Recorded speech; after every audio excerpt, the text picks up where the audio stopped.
Durante todo el día hemos hablado de varios temas, ¿verdad? Y ha habido un hilo conductor, que son los ecosistemas, ¿verdad? Y hablamos mucho de los ecosistemas y que el ecosistema, que hay que formarlo, que hay que fortalecerlo. Hay muchas cosas que hacer.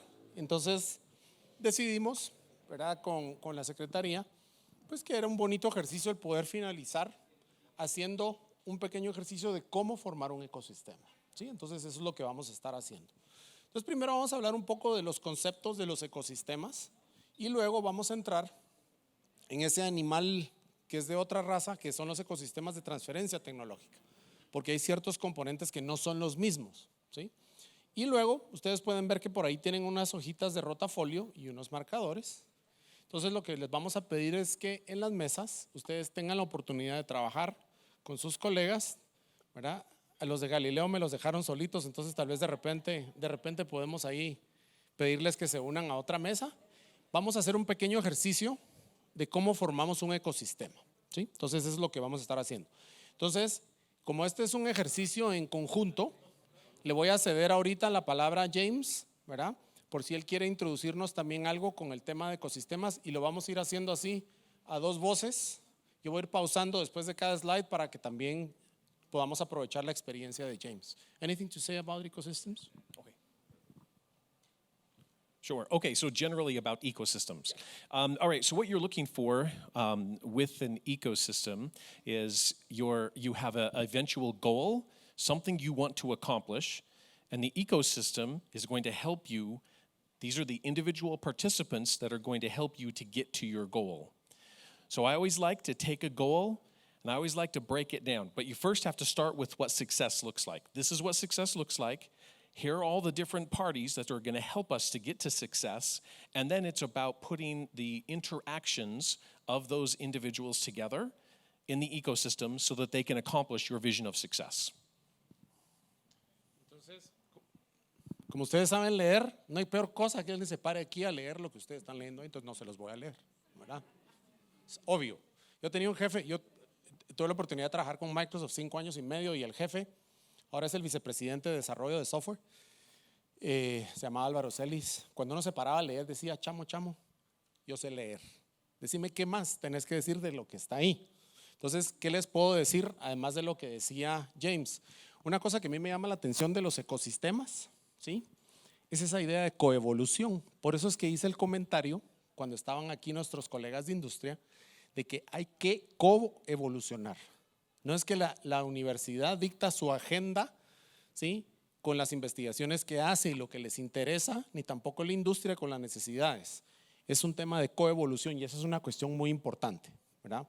Y, de nuevo, ustedes ya lo mencionaban, me llamó la atención el comentario de que muchas veces nos reunimos para hablar de la creación de ecosistemas, pero nadie se adueña de las cosas. Y yo creo que el secreto de cómo hacer que la gente se pueda adueñar del proyecto, ¿sí?, es que todos puedan crear valor adicional para beneficio de todos. Tiene que ser una relación ganar-ganar. Anything to say about that? Yes, absolutely. So what's really interesting about ecosystems, there's a couple of different ways that ecosystems are formed. Number one, they're formed because you have to form them. You have to form them. So look back in the 1940s. 1930s and the 1940s, there were massive ecosystems that were formed. There were massive manufacturing ecosystems that were formed in the United States, in Europe, all around the world. What was going on? World War II. Ecosystems formed because you had to. Now, we also formed interesting ecosystems around COVID, around the COVID crisis. Hand sanitizer. You had a lot of sanitization products. So these are ecosystems that were formed out of necessity. Now, we have a challenge right now because there's the other part of forming an ecosystem, and that is there's a desire to do better. So we talked about that view of success, kind of working back there. In some cases, it could be success is surviving. Other cases, success is trying to advance your organization or advance your country. And right now, things are pretty good.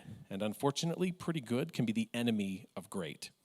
So I'm just saying, I know I'm deviating a little bit, but I'm saying how important it is to build an ecosystem, not because you have to, but because you can and because you want to get better. And you have to create the value, by the way. It's all about the value. If you don't have a value add for every single participant, every single individual that's a part of it or organization, your ecosystem is going to fall apart. One of the biggest mistakes that I did in my career, so as a cell biologist, I used to develop drug discovery platforms and diagnostic assays. And I once developed a test, a biochemical test to diagnose a disease for which there's no treatment. No one bought it. You have to have a value to everyone in the ecosystem. Y no me dan comisiones ni nada, pero este libro tiene muchas de las ideas que nosotros hemos ido plasmando en esta presentación. De hecho, ese es el website, Ecosystems Edge. Peter Williamson es un profesor de Cambridge de estrategia. Arnaud de Meyer fue el fundador de INSEAD, los pioneros de los MBAs de un año en Europa. Y pues sus últimos años era el presidente del Singapore Management University. Y ellos se han especializado en este tema. Entonces, es interesante porque tiene muchos casos, tanto de países en desarrollo como en vías de desarrollo, sobre cómo formar ecosistemas a distintos niveles, ¿verdad? Ahora bien, si nosotros lo vemos desde el punto de vista práctico, por ejemplo, de lo que más tocan las innovaciones del desarrollo de un producto, entendiendo el producto probablemente como un proceso, ¿verdad? En el sentido amplio, un modelo de negocio. Si ustedes se ponen a pensar, ahora estamos en una época crítica, ¿sí? Donde hay demasiado conocimiento que está muy disperso, muy especializado, ¿sí?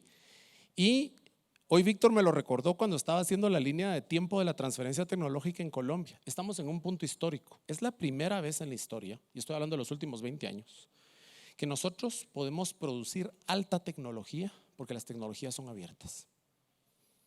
Piénsenlo. Y estoy hablando específicamente de biotecnología, electrónicos avanzados, software avanzado. Antes nuestros ingenieros se iban a entrenar a otros países, ¿sí? Para reparar cosas, saber qué hacer con la máquina y que alguien que tuviera el mínimo de conocimiento se subiera a una llamada con un ingeniero que estaba del otro lado. Ahora no. Ahora nosotros podemos producir tecnología, ¿sí? Y eso cambia el juego, porque tenemos que integrar demasiadas habilidades. Anything to say about that? Complex solutions in products? Oh yeah. The only thing I would really say about that is an interesting experience that I had in Algeria. So in June, I spent a week in Algiers, Algeria, meeting with Sidi Abdullah, and we were there. I was there with a good friend of mine, Nitesh Chalwa, is one of the world leaders in artificial intelligence, and we were asked to review the faculty at that university and say whether these were real, good faculty or were there problems with the research. It was funded by the U.S. Embassy. So afterwards, we sat down with the ambassador, and the ambassador just was really simply asking us, what's the quality level of the research here? And damn, it was great quality, high quality. It's what I would expect at any university in the US or in Europe. But I think the point is that you have the capability here, you have the brilliant people here, and the world, unfortunately, is not benefiting from the brilliant people that you have here, taking the technology that's in their brains, the capability that they have, and turning them into real-world applications. So if you look at those opportunities that we have to reshape an economy, it's in these tech sectors, tech, life sciences, therapeutics, med device. Anyway, so more and more, we are requiring more complex solutions that are between different industries as well, different backgrounds. So the blending of a business with a STEM degree, absolutely essential. Y es por eso que necesitamos hacer ecosistemas, porque no tenemos todo el expertise. ¿Sí? Yo siempre, a mí me toca en la oficina de transferencia tecnológica junto con Estefanía e Isabela, que estaba en el foro hoy, pues nos toca lidiar con todo tipo de gente, ¿no? Gente de ingeniería mecatrónica, industriales, arqueólogos, antropólogos, y es interesante porque una de las principales cosas que me llevo yo de cada reunión es, no importa que no sepas vender, ¿sí? Qué bueno que seas buen técnico, pero tenés que aliarte con alguien que sepa vender. Y el otro que es como yo, que no sabe ni enchufar una lámpara, ¿verdad? Sí, pero sí sabe vender, le agrega valor al otro. Entonces, por eso es que nos necesitamos unos a otros. ¿Yeah? Complementarity. Anything else? You always have something to say.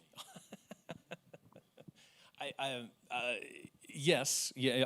So if you look at where innovation really occurs, innovation is that intersection between where you're at in a particular industry and then adding in other industries, adjacent industries, or even disparate industries, and looking at solutions, approaches that are taken elsewhere that you could apply here. And in the ecosystem, I think that's a great way of stimulating a lot of interest, excitement, and new business ideas. In fact, we tried an experiment with this. I had a conversation with our provost of the University of Notre Dame. He's a new provost. Talked to him just a couple of months ago, and he was talking about one of the concerns he has, that we're doing creativity-based research, not problems-based research. And creativity-based research just goes all over the place. You do it because you can, not because you should. And I think it's important for us to be as innovative as we can, try to find fun solutions that are from the industry. So we did an interesting experiment in which we asked key alumni of the university. These are people who are high net worth. They've got $50 to $250 million in the bank. And we asked them, what are the key problems that you have? And we would then take those key problems to the faculty and say, faculty, can you help us build these solutions? We developed 4 companies out of those just in the last 2 years. And really very cool things, problems that we never even knew about, that comes when you have an ecosystem. One of the problems, just as a funny little side point, I never knew that it was an issue of aircraft at small private airports colliding with cars. I never thought that was a problem. And they said, oh yeah, that's a major issue. So we just came up with a software package that identifies all of the cars, identifies the aircraft, and geolocates them and makes sure that you separate the two. There's an alarm that goes off in the cars. Something very simple, and now it's a business. Y otra cosa, ustedes se recuerdan tal vez que Michael Porter y un montón de gente que trabajaba en estrategia hablaban mucho de la ventaja del que se mueve primero, el first mover advantage. Bueno, lo que demostraron economistas de la innovación los últimos 30 años fue que no es cierto. A veces hay compañías que empiezan después y crecen exponencialmente, ¿sí? Y no necesariamente son cuestiones digitales, ojo. Entonces, una de las cosas importantes es que para ese crecimiento es vital que yo pueda aliarme con otros. ¿Sí? Puedo crecer probablemente orgánicamente yo, pero me va a tomar 30 años. Pero si hago las alianzas adecuadas con gente, como lo vamos a ver más adelante, que tiene acceso al mercado, al capital, a la mentoría, a las conexiones, eso hace una diferencia.